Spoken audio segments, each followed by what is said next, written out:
Hello and welcome, everyone. Hi, my name's Tim Brennan of Fit First Technologies.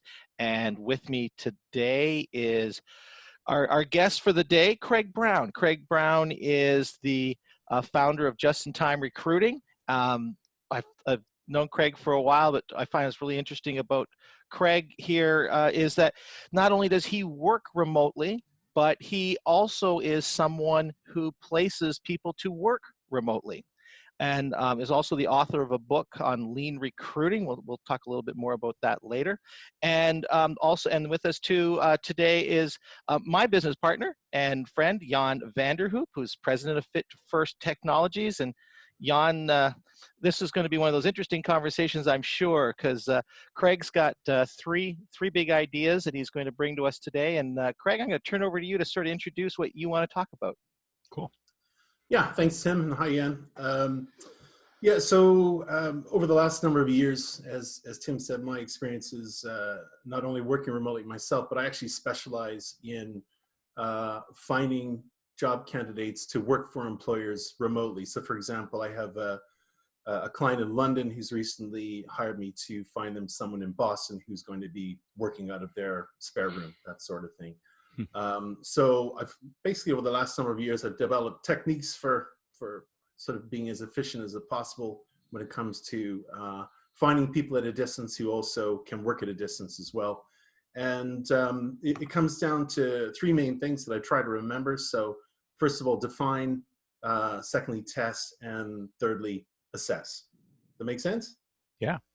Okay. So I'll start with define. Normally when you see job descriptions or job ads or whatever you want to call them, under the section where you talk about what you're looking for in the employee, it normally says, about you or something like that. There's normally about 10 or 15 bullet points. And you get down to the bottom and it says stuff like, must be a team player, must be a good communicator. Yeah, that's a given, but realistically, most jobs, you need people to have 3 or 4 main skills or bits of background for them to be in the running. So what I like to do is clearly define what it is that we're looking for and get agreement from the hiring manager first and try to keep it to a maximum of 4 things. So for example, if I'm trying to place a software salesperson, we'll talk about, we might have one bullet that says, must have experience meeting a $1 million quota, must have experience with full cycle sales, and must have experience selling into a certain vertical, for example. Okay. So Craig, those are about the essentials for the job, right? Those are sort of non-negotiable pre-qualifiers. That's what you need to be. That's what you need to have to be in the running. Okay. Which has really nothing to do at this stage about the person themselves. Well, these are the pre-qualifiers, yeah, and we get to testing and assessing later. But just to give you another quick example, that was a salesperson, but for a software developer, you might say must have a degree in computer science or electrical engineering. If you don't have those, we don't want to talk to you. You must have those, must have experience coding in a certain software language and must have published apps. Those are the main things. And that goes on your job ad as opposed to a job description. They're 2 different things, right? So a job ad is a marketing document to attract attention. A job description is a very, very long document that's used internally with all these things that you shouldn't put on a job ad. That's actually a really helpful distinction, because what we see is most organizations actually put the whole job description in the ad. Yeah, and they shouldn't. I think where that comes from is you've got multiple people contributing to the creation of that document, and everybody wants to be seen as having their say. But a job ad, quite simply, is a marketing document, and all good marketing documents, whether they're in recruiting or in any other field, should have one purpose.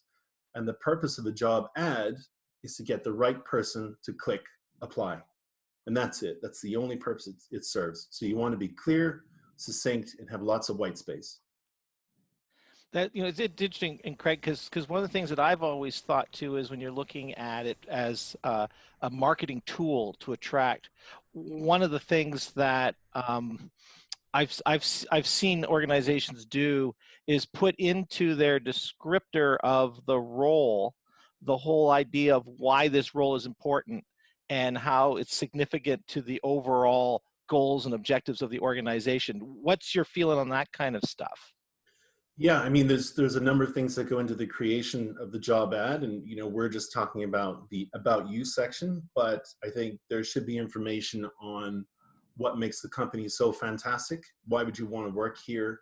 And also the benefits and the role itself should be tailored to the demographic that's most likely to apply as well. Like if you're looking for someone more experienced in their career, you probably don't need to talk about the ping pong table, um, but if somebody's newer to their career, Because Craig, if you're a remote worker, you can have your own ping pong table.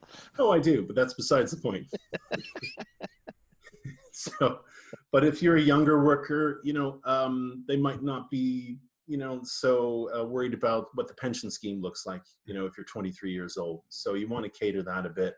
And the job ad, it's you can use it to sell as well, and really get the candidate excited about the role.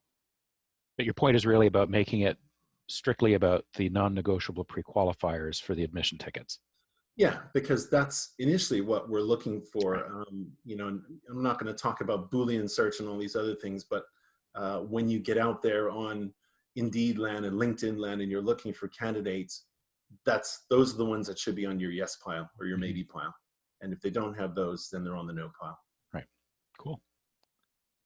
Okay, so that second point there you were talking about, what you refer to it as test. Yeah. So basically, those 3 or 4 bullet points that we've defined in the first sort of bit here, these are what we're testing. So let's say you do have a candidate. Now, I'll talk about sales candidates a lot because that tends to be my area of focus recently. But if someone's a top level consultative salesperson, as opposed to sort of a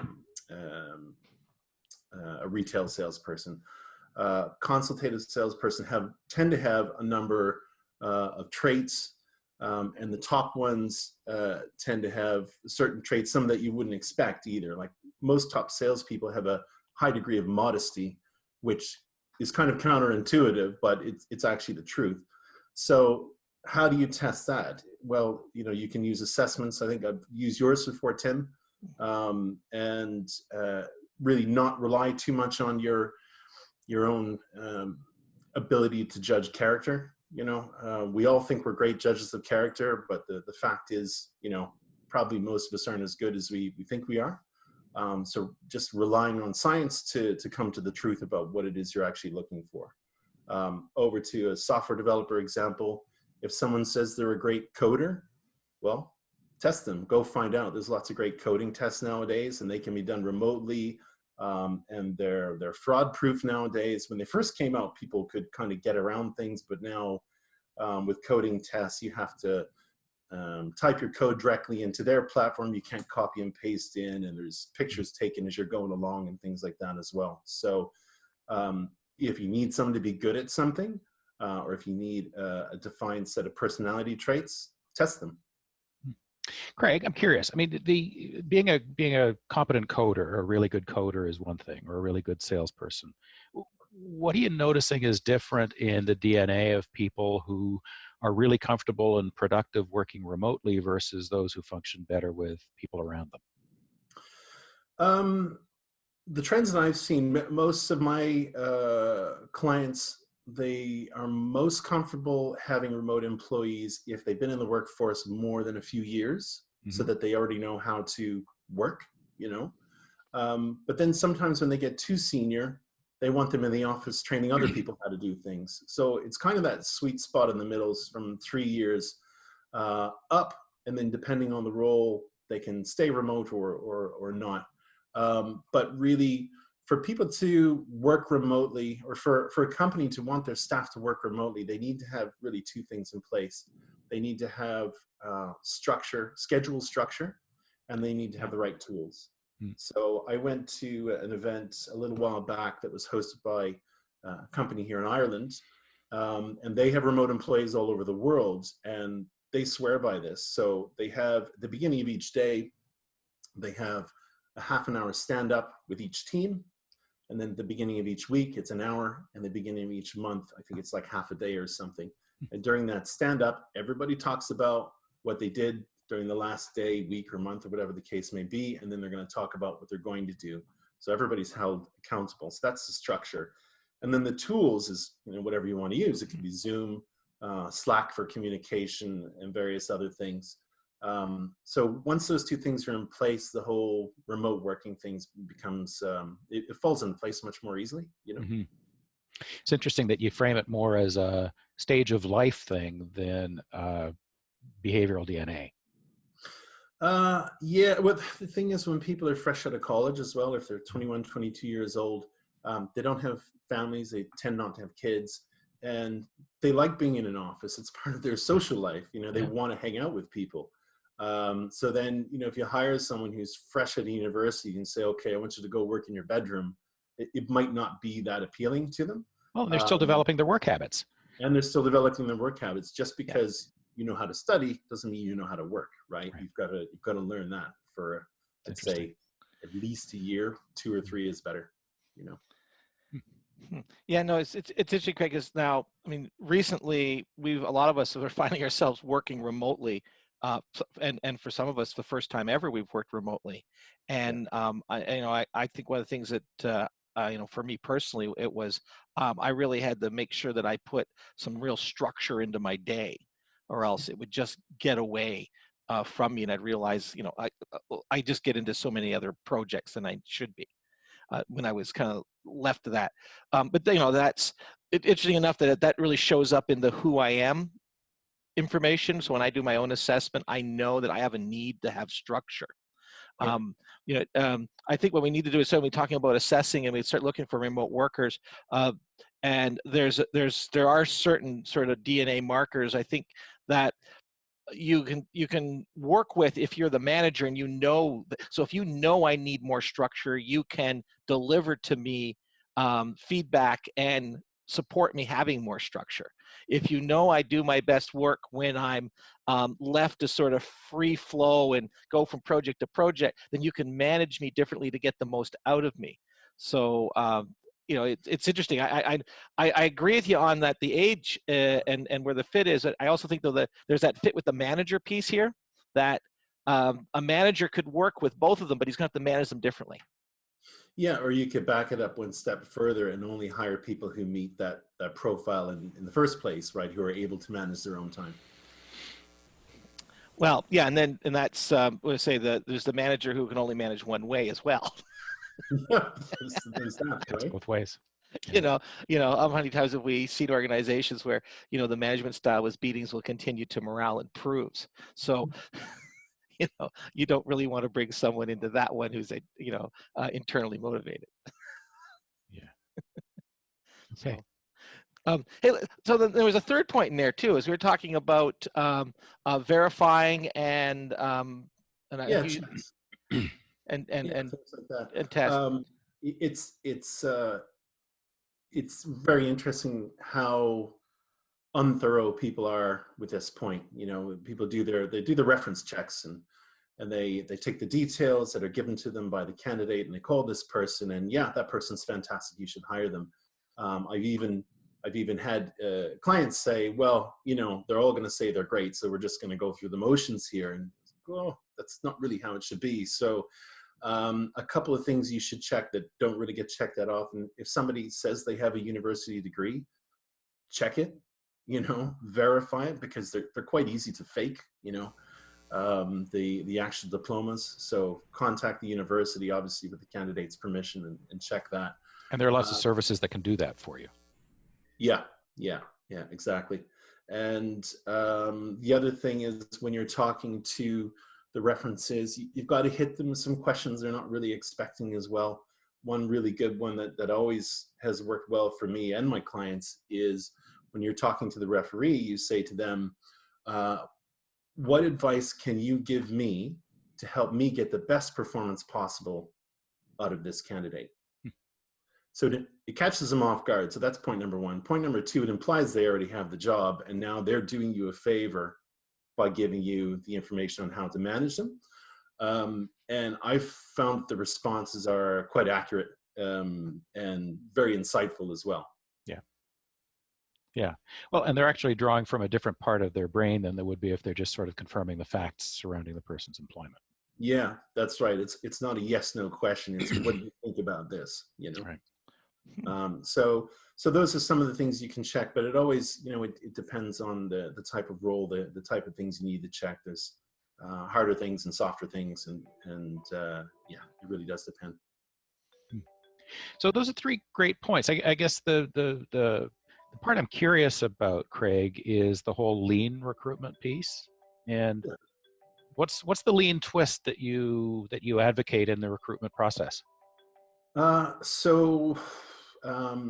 best way to explain it is I borrowed a few techniques from the lean startup world, and so I use what I call a lean recruiting canvas, which has basically 10 blocks in it, and there's 10 different things you need to really think about before you launch into your next rec. You know, before you start on your next role. So things like, you know, defining what the company problem is that led somebody to believe that somebody actually needs to be hired, because maybe somebody doesn't need to be hired, or maybe you need a contractor, or maybe it's not permanent full-time. Defining what the ideal employee looks like. So that's our 3 or 4 bullet points. You know, what experience do they need to have? And then for each case, you design a customized recruiting process around what it is that you're actually looking for. And that can be assessments and tests, but also interview processes. If you're going to have a panel interview, ask yourself why. It seems like a redundant question, but what do you? Because it's the way we do it around here. Because that's the way it's done. We all want to pitch in, and but if there's no structure to it, then people walk away and say, "Well, that's not quite what I was looking for. I'll know it when I see it." The problem with "I know it when I see it" is you never find it, right? You never see it.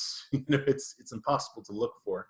Or what happens is you end up getting in that situation where you're getting closer to the deadline. You need to make a decision, so you lower your standards, so you just get it over with, because I got to get on to do my other job. Yeah, this guy looks okay. Let's give him a shot. That's not what you want. You want the best of the bunch on your own timeline, not under pressure. And there's a few other categories as well, but it's all about thinking about the individual steps. And I'm really talking about taking 20 minutes to map it out, tie it all back to business. And then you launch into it. And then when you encounter any challenges or roadblocks, which I like to call catalysts, then you adjust your plan, relaunch, and do it again. So the idea is that your results become better and better and better over time, and you catch yourself from making mistakes before you hire someone. Right. So it's doing it right the first time. Yeah. It's funny. I mean, something as simple as the ideal candidate. You know, we learned in the early days that when you've got somebody who's functioning in a matrix organization, and that's the position you're trying to fill, or even if there are multiple stakeholders, possibly at the peer level, everybody thinks they know what they're looking for in the ideal candidate.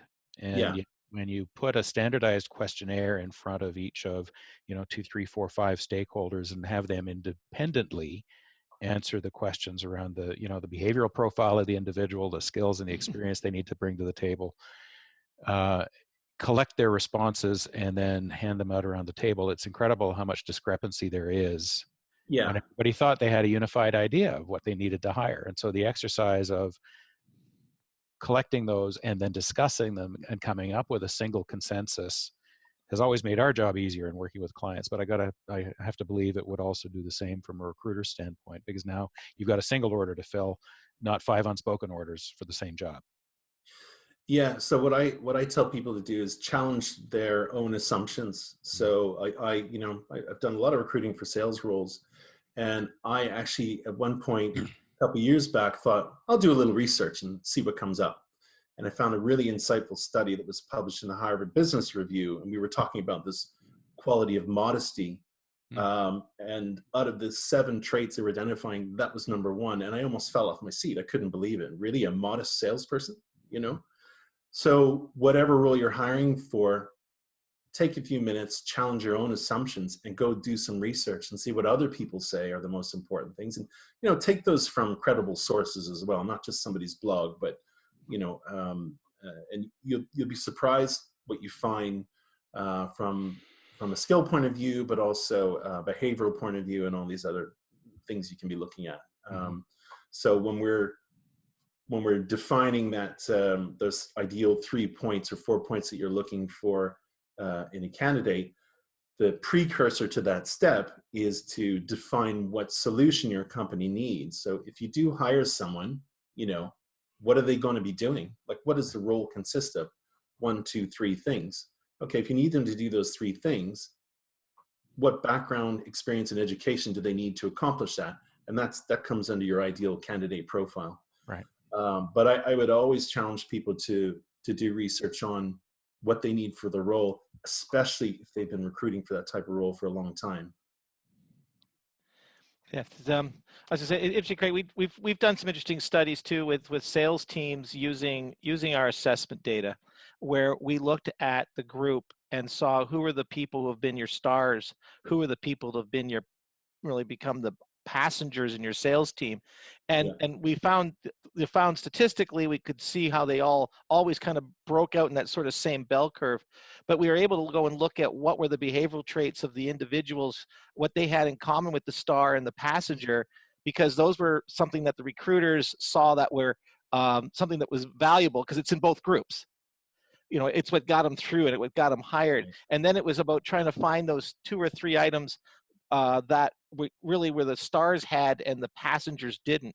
And you kind of touched on it, that sort of modesty piece kind of plays in there, because I've seen that more and more though in the study, where it's not the high extroverted person who's the star. Right. Right? It's not the person who's always going to be the life of the party in the room, who's the star salesperson, because the other characteristic about them might be is they don't like rejection, so they don't ask for the business. Yeah. Or they don't listen. They don't take the time to listen because they need to be the center of attention. I'll tell you a funny anecdote, Tim. I don't know if I ever told you this, but I was actually experimenting with your tool, and I went back to 3 candidates that I had placed in sales roles, and I knew they were all performing well.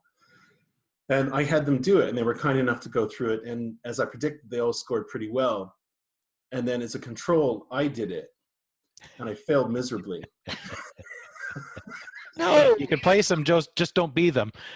Yeah. So the thing I really failed at is being a team player, because I like working for myself and I don't like having a boss. And so I knew that the assessment worked when I failed it. Good. Okay. Well, on that happy note there, Craig, I want to thank you for taking the time to join us today, and you too, Jan. And stay with your day job. Stay with your day job. You know, I think it's been an interesting conversation today. I want to remind people that if they want to learn more about Fit First Technologies, you can find us at www.fitfirsttech.com. And if you want to learn more about Craig Brown and the Lean Recruiting Toolkit, there will be a link available at the end of this clip. So thanks again. Thanks, Jan. Thanks, Craig. Everyone, have a wonderful day.